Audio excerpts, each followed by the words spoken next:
Hi everyone, my name is Gloria, and I'm here to share a story about my wedding day and the revenge my parents and I took on my in-laws. I'm a 28-year-old woman who recently got married to the love of my life, Alec. Growing up, I always noticed how people treated my mother, Nora, differently when my father Felix was around. You see, my mother wasn't considered conventionally attractive, but my father was the epitome of handsome. However, my mother always told me that looks don't matter when it comes to the matters of the heart. I witnessed firsthand how my father looked at my mother with eyes filled with immense love. To him, she was the most beautiful person in the world. Meeting Alec was like a dream come true. Seeing how much my parents loved each other and how they treated each other made me wish for a relationship like theirs for as long as I could remember. The best part about Alec was that he had this incredible ability to make me laugh when he knew I had a crappy day. Alec's proposal was so special. He surprised me on a beach at sunset and asked me to marry him. I felt really happy and excited about our future together. I knew that my wish for a love story like my parents had come true. I hadn't met Alec's parents in person since they lived far away. We talked on the phone and texted, but that was all. Alec didn't want to meet them because he didn't like the way they acted. He said they were snobby and judgmental. Baby, I've been thinking. Why have you never wanted to introduce me to your parents? It makes me feel insecure sometimes, like you're hiding something. Oh, darling, it's not that I don't want you to meet them. I promise it's not about hiding anything. It's just that I know how they can be, and I don't want them to say something hurtful to you. I never want to see you hurt in any way. Really? But why would they say something hurtful? I don't understand. My parents can be quite judgmental, especially when it comes to appearances. You know how much I love you, and I don't want their words to affect how you see yourself. You're beautiful to me, inside and out, and I don't want anything to tarnish that. Oh, baby, I didn't realize you were trying to protect me. I appreciate that. It's just that sometimes my own insecurities get the best of me. I know, my darling, but please know that their opinions will never matter. You mean the world to me, and I wouldn't change anything about you. I've seen how they can treat others, and I don't want them to hurt you. Thanks, baby. I'm sorry for questioning your intentions. I trust you, and I know you have my best interest at heart. Don't apologize, darling. I'm sorry that I've never cleared it up well before. You shouldn't have been insecure to begin with. But I'm glad you know now. I swear to you that I'll always protect you, especially from my mean parents. My insecurities began to melt away, replaced by a renewed trust and a profound understanding of his love for me. However, when it came to wedding planning, Alec's parents, Anne and Ronnie, flew over to stay with us for a while. Little did I know that their visit would bring unexpected challenges. It was during the wedding planning that they finally met my parents. Unfortunately, my father was running late due to a business meeting, so my mother showed up first. She warmly greeted Alec's parents, and I suggested that she and I go to the kitchen to make everyone drinks. We chatted and laughed, unaware of the conversation happening in the living room. Suddenly, we overheard Anne and Ronnie's laughter.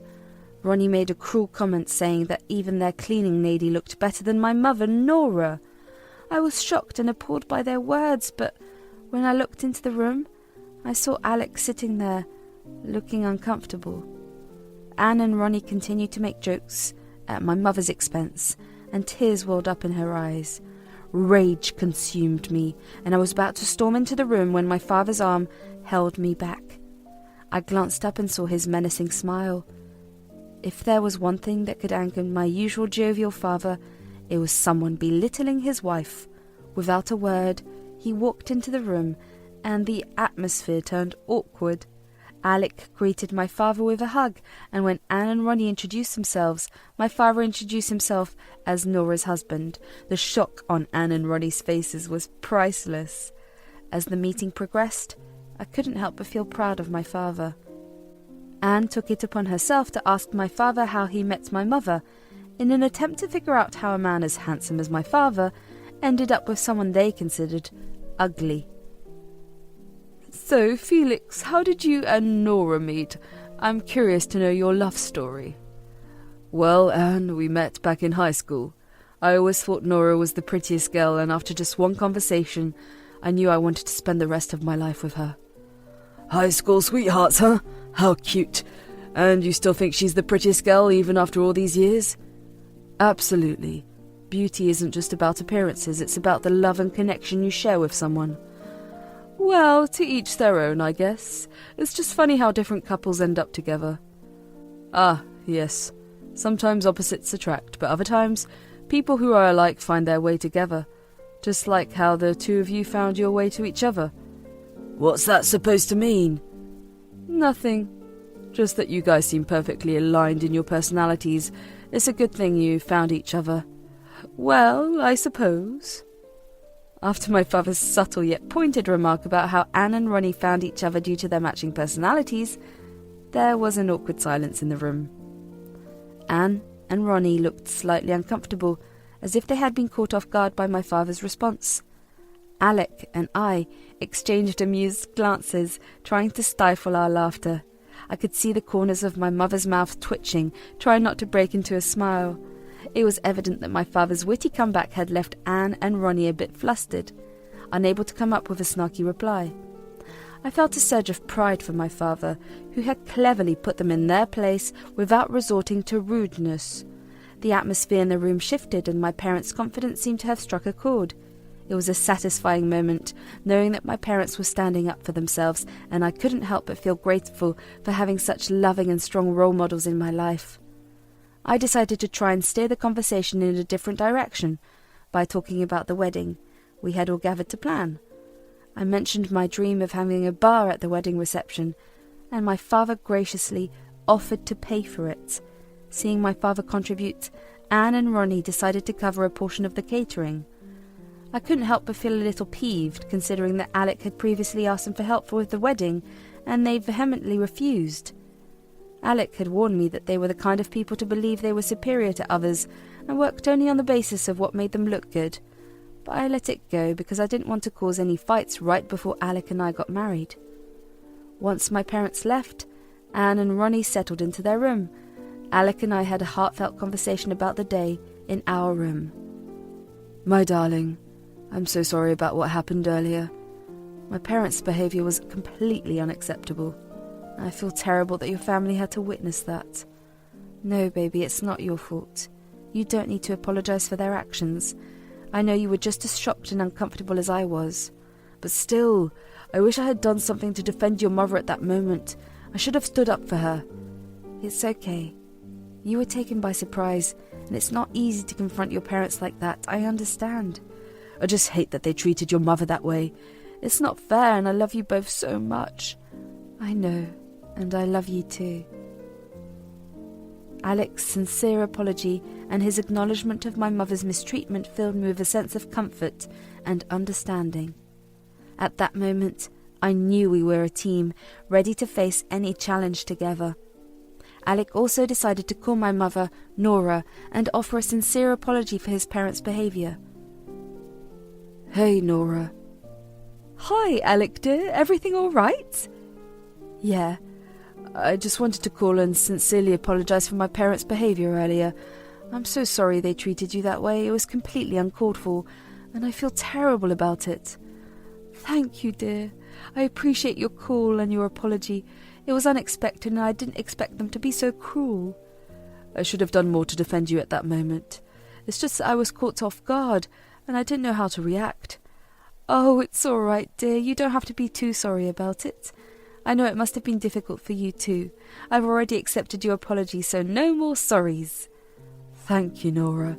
I promise I'll always stand up for you and Gloria from now on. You both mean the world to me. And you both mean the world to me too. Let's put this behind us, okay?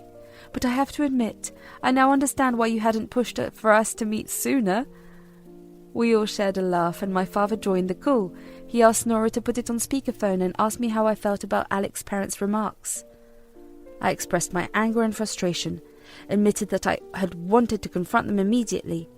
My father revealed his plan for revenge and asked Alec and me if we wanted to be a part of it. Without hesitation, we wholeheartedly agreed. My father asked me to find out the dress code for the waitstaff of the catering service we planned to hire and inform only Anne and Ronnie about a specific dress code for everyone attending the wedding.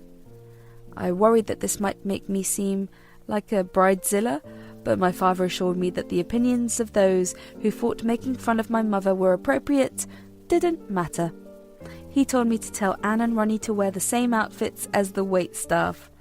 Alec and I laughed, knowing that this plan, though not elaborate, would certainly put them in their place. Fast forward to the wedding day, and it was everything we had dreamed of. The ceremony was beautiful, and the reception was in full swing. Guests were enjoying themselves, and the atmosphere was electric. As the evening progressed, Anne and Ronnie's plan to follow the waitstaff dress code backfired spectacularly. As they made their grand entrance, dressed in outfits almost identical to the waitstaff, guests at the wedding couldn't help but mistake them for actual waiters. People began asking them for help, requesting drinks, and even trying to place food orders. At first, Anne and Ronnie laughed it off, trying to brush off the embarrassing situation. But as more guests continued to approach them, their humiliation grew more apparent. They became visibly agitated, and their smiles turned into forced expressions of politeness. They tried to avoid eye contact with the other guests and sneak away to find a place to hide. As the wedding reception unfolded, there was another unexpected twist that added to Anne and Ronnie's humiliation. My father, Felix, known for his witty sense of humour, seized the opportunity to give them a taste of their own medicine. With a mischievous grin on his face, he approached Anne and Ronnie during the toasting moment. In front of everyone, my father raised his glass and proposed a toast. He thanked Anne and Ronnie for embracing the waitstaff dress code, remarking that their dedication to the theme was truly commendable. He playfully added that their commitment to blending in with the staff had truly fooled everyone, including himself for a moment. He also playfully asked Anne and Ronnie if they thought they looked prettier than my mother at that moment, before gracefully informing our guests of my in-laws' comments about my mother. Everyone looked shocked before the full understanding of my father's previous comments registered in their minds. The room then burst into laughter, and even Anne and Ronnie couldn't help but crack a forced smile. My father's well-timed remark left no doubt that he saw through their attempt to save face, and he cleverly turned the tables on them. It was a subtle but powerful reminder that their hurtful comments about my mother had not gone unnoticed or unaddressed. With that, my father gracefully transitioned into a heartfelt speech about love, acceptance, and the beauty that resides in embracing one another's differences. His words resonated deeply with the guests, who applauded and cheered. Since they couldn't bear the embarrassment any longer and decided to complain out loud when it was time for them to make their toasts, they made a scene, loudly expressing their frustration about being mistaken for waitstaff and ridiculed in front of everyone. But this time, I wasn't going to let their behaviour slide. I had seen how hurt my mother was by their cruel comments, and I knew they needed to be taught a lesson. With a calm but firm demeanour, I reminded Anne and Ronnie of the hurtful remarks they made about my mother earlier. I pointed out how their actions now reflected the very behaviour they had criticised. I explained that mocking someone's appearance, especially my mother's, was hurtful and uncalled for. I demanded they apologise not only to me, but also to my mother for their hurtful words. Anne and Ronnie were taken aback by my response. They expected me to be embarrassed or apologetic, but I refused to back down. My mother had taught me the importance of standing up for what is right, and this was one of those moments where I need to do just that. They hesitated for a moment, but finally offered a half-hearted apology. As the reception continued, Anne and Ronnie's anger and humiliation were palpable. They tried to salvage the situation by acting as if they were unfazed, but their discomfort was evident. They became increasingly isolated as other guests noticed their behaviour and chose to distance themselves.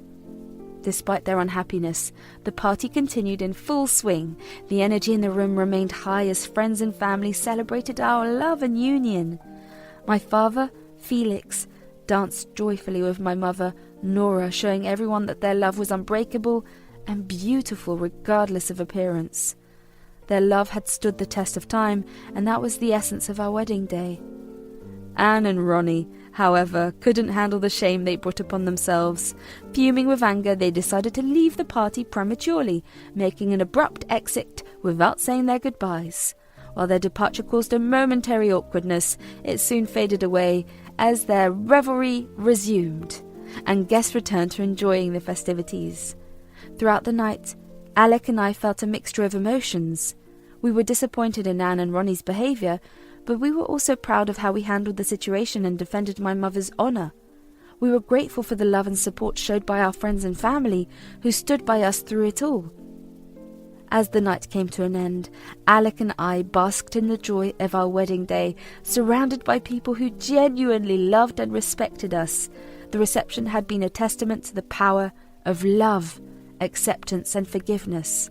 It was a celebration of the bond my parents had built over the years, and a promising start to our journey as a married couple.